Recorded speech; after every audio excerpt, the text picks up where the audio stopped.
Hello everyone, आज हम बात करने वाले हैं स्टैंडर्ड फिफ्थ इंग्लिश मीडियम। उसमें हमारा सब्जेक्ट है एसएसटी और lesson number 18 birth of the United Nations. चलो देखते हैं उसमें कौन से पॉइंट हमें पढ़ने हैं। जैसे कि formation of the United Nation, ठीक है। यूनाइटेड नेशन है वो किस तरह से बनी, object of the United Nation, ठीक है, उसके ऑब्जेक्ट कौन से है, declaration of human rights, membership of the United Nation और achievement of the United Nation. तो टोटल हमें 5 पॉइंट्स पढ़ने हैं। तो चलो देखते हैं। तो एक बार आप ये गियर अप है वो करने की कोशिश करना, ठीक है। Name the organisation formed before the United Nation. Organisation यानी कि यूएनओ है, उससे पहले कोई भी ऐसा ऑर्गेनाइजेशन था जैसे कि जो वर्ल्ड की सिक्योरिटी और शांति के लिए पूरी दुनिया के लिए एक संस्था के तौर पे काम कर सकें, और वो कब फॉर्म हुआ था, ठीक है। तो यहाँ पे यूएन है वो फॉर्म हुआ था, ठीक है। चलो मैं आपको बता देता हूँ वो क्या है। फर्स्ट वर्ल्ड वॉर है, ठीक है, वो कब हुआ था, तो 1914 में हुआ था। और मैंने आपको बताया था, ठीक है, 16 चैप्टर में जब पढ़ रहे थे तब 1914 से लेके 1998 तक, ठीक है, यानी कि 18 तक, 14 से लेके 18 तक वर्ल्ड वॉर है वो, फर्स्ट वर्ल्ड वॉर है वो शुरू हो चुका था। और सेकेंड वर्ल्ड वॉर है वो 1939 से 1945 तक ये वर्ल्ड वॉर चला था, ठीक है। तो इस तरह से क्या कह सकते हैं, हम कह सकते हैं कि ये जो दो वर्ल्ड वॉर है उसी के बीच में क्या हुआ कि जो यूएन है यानी कि यूनाइटेड नेशन है वो क्रिएशन हुआ। अब पहले वर्ल्ड वॉर की बात करें तो पहले वर्ल्ड वॉर में जो जितनी भी डैमेज हुई थी, ठीक है, प्रॉपर्टी का हैवी लॉस हुआ था और कई सारे जो लोग हैं वो भी मारे गए थे ना। उसी के साथ क्या हुआ कि जितने भी बड़ी बड़ी हस्तियाँ, ठीक है, लोग हैं, उन सबको पता चल गया कि अगर हम वॉर करेंगे ना तो वो हमारी पूरी मानव जात के लिए खतरनाक साबित हो सकता है। इसीलिए शांति और सलामती के लिए लीग ऑफ नेशन, ठीक है, उसका एस्टेब्लिशमेंट कर दिया गया। कब कर दिया गया, 1919 में, ठीक है। यानी कि फर्स्ट वर्ल्ड वॉर एंड होते ही लीग ऑफ नेशन का एस्टेब्लिशमेंट कर दिया और उसमें टोटल 63 मेंबर्स ने पार्टिसिपेट किया था। तो आपका जो आंसर है वो भी आएगा, कब क्या आएगा, लीग ऑफ नेशन। और कब एस्टेब्लिशमेंट हुआ, तो 1990 में एस्टेब्लिशमेंट हुआ था। लेकिन क्या था कि ये जो लीग ऑफ नेशन है ना वो अनसक्सेसफुल रहा, ठीक है। मतलब कि अपने जो शांति और सलामती के जो उसके रूल्स है, ठीक है, वो अच्छी तरह से निभा नहीं पाया। और वापस क्या हुआ कि सेकंड वर्ल्ड वॉर हुआ 1939 से 1945 तक, ठीक है। तो यहाँ पे जो लीग ऑफ नेशन है ना वो कम्प्लीटली फेल हो चुका था और सेकंड वर्ल्ड वॉर हो गया। और उसी के बाद क्या हुआ कि सेकंड वर्ल्ड वॉर के बाद ही ना वापस लोगों को ख्याल आ गया कि दो वर्ल्ड वॉर जो हो चुके हैं, ठीक है, और उसमें भी जो न्यूक्लियर बॉम्ब्स है उसका भी यूज़ हो चुका है। अगर ऐसे बॉम्ब्स हैं वो हम एक दूसरे के साथ लड़ते हुए क्या करेंगे, एक दूसरे के ऊपर फेंकेंगे तो क्या पूरी की जो पूरी मानव जात है ना वो खतरे में आ जाएंगी। इसीलिए हमें ये वॉर को स्टॉप करना पड़ेगा। और फिर 1945 के बाद ना क्या हुआ कि यूनाइटेड नेशन है उसका एस्टेब्लिशमेंट हुआ और अभी तक ये चल रहे हैं दुनिया में शांति और सलामती के लिए। जैसे कि जो यूनाइटेड नेशन है, ठीक है, यूनाइटेड किंगडम ने, फ्रांस है, ठीक है, वो चाहते थे कि जो लीग ऑफ नेशन है ना वो अब हट जाए और उसकी जगह पे दूसरे ही संस्था है वो काम करना शुरू कर दे। तो जो prime minister of the United kingdom है, ठीक है, जिसको वॉशिंगटन जो चर्चिल है एंड द यूएस प्रेसिडेंट है, ठीक है, जो एफडी रोजवेल्ट है, रोजवेल्ट मेंट, ठीक है, at San Francisco USA and form the Atlantic chart in 1941। तो ये जो दो प्राइम मिनिस्टर है, ठीक है, दो देश के प्राइम मिनिस्टर है, एक तो यूनाइटेड किंगडम यानी कि इंग्लैंड और दूसरा है यूएसए यानी कि अमेरिका। उन दोनों के जो प्राइम मिनिस्टर है उसने क्या कर दिया, उसने 1941 में ना एक अटलांटिक चार्ट करके एक संस्था बनाई। लेकिन ये चार्ट का काम क्या था कि जो वर्ल्ड लेवल पे एक बड़ी सी अच्छी सी संस्था है उसको सपोर्ट करने का, ठीक है, उसके बारे में रिसर्च करने का कि किस तरह से वो वर्किंग करेंगी। और फिर क्या हुआ कि यूएसए और यूके ने जो सोवियत यूनियन है, ठीक है, यानी कि जो रशिया है ना, और उसने भी और चाइना ने भी क्या कर दिया कि 1944 में वॉशिंगटन डीसी में drafted charter for the new organisation, उसने भी एक नया सा ऑर्गेनाइजेशन बनाने का सोच लिया था। यानी कि रशिया है, चाइना ने 1944 में, आपको याद रखना पड़ेगा, ठीक है, यहाँ पे जो यूके और यूएन है, ठीक है, उसने 1941 में, रशिया और चाइना ने 1944 में इस तरह से जो चार्टर है वो पास कर दिया, ठीक है, एक नया सा ऑर्गेनाइजेशन होना चाहिए। अब देखते हैं कि जो यूनाइटेड नेशन ऑर्गेनाइजेशन है जिसको हम यूएनओ कहते हैं वो फॉर्म हुआ 24 अक्टूबर 1945, ठीक है, सैन फ्रांसिस्को में हुआ।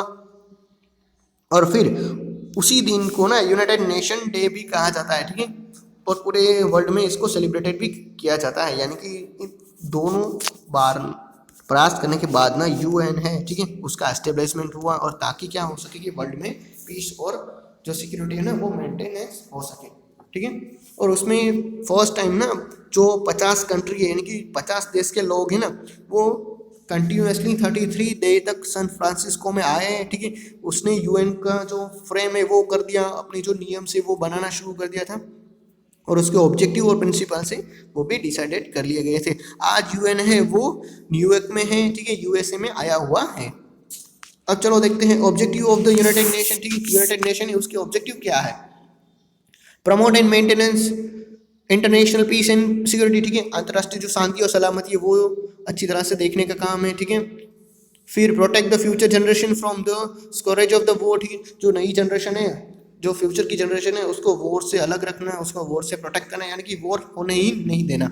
Ensure the equal rights to the all human all the members of country, ठीक है, जितने भी मेंबर्स ऑफ कंट्री है उसके जो ह्यूमन राइट्स हैं वो मेंटेनेंस का काम है। Develop friendly relation among the all nation, ठीक है, जितने भी नेशन है उसके साथ फ्रेंडली रिलेशन बनाने का काम है, ठीक है। Cooperate in solving problems at the international level, ठीक है, इंटरनेशनल लेवल पे जितनी भी प्रॉब्लम्स है उसको सोल्व करने की कोशिश करना। Provide a platform where all the nations can discuss their problems, ठीक है, एक अच्छी तरह से जो प्लेटफॉर्म है वो कंप्लीटली देना, ठीक है, जो भी नेशन है अगर उसको कोई प्रॉब्लम्स है तो उसका एक प्लेटफॉर्म भी देना, ठीक है। फिर देखते हैं remove the difference of the race religious language and gender among the peoples of the world, ठीक है। तो अगर कोई डिफरेंस है, ठीक है, कोई रिलीजियस में डिफरेंस है, ठीक है, लैंग्वेज में डिफरेंस है, बातें करने में डिफरेंस है, जेंडर में डिफरेंस है, तो उनको पूरे वर्ल्ड में से दूर करना, ठीक है, सब लोग एक ही ऐसा करना। Promote the respect for human rights and freedom, जो ह्यूमन राइट्स हैं और जो फ्रीडम्स है ना उसको रिस्पेक्ट करना है। चलो अब देखते हैं declaration of the human right. अब जो ह्यूमन राइट है उसका डिक्लेरेशन कब हुआ था, तो करीबन 10 दिसंबर 1948 में ना ये फर्स्ट टाइम ह्यूमन राइट्स है उसका डिक्लेरेशन हुआ था, और उसका जो डिक्लेरेशन है वो यहाँ पे नीचे दिया गया है, ठीक है, जैसे कि all the humans are born free and equal before the law, ठीक है, जितने भी जो ह्यूमंस हैं उसके लिए फ्री बोर्न है, ठीक है, यानी कि कोई भी जन्म ले सकता है और सब लोग समान ही है, जो भी नियम है उसके सामने सब लोग समान है।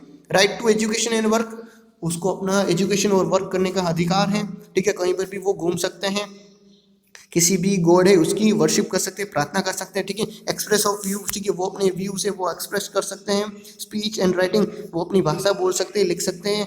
फॉर इक्वल वर्क, ठीक है, जितना भी वो काम करते हैं उतना ही वो पा सकते हैं, ठीक है, यानी कि मान लीजिए कि जो मैन वर्क करता है और उसके सामने जो वुमन वर्क करती है, तो मैन जितना भी वर्क करता है वुमन भी उतना ही वर्क करती है, लेकिन मैन है उसको ज़्यादा मिलता है, वुमन को कम मिलता है, तो ऐसा नहीं होना चाहिए, ठीक है। इसके लिए भी ये संस्था है वो काम करती है।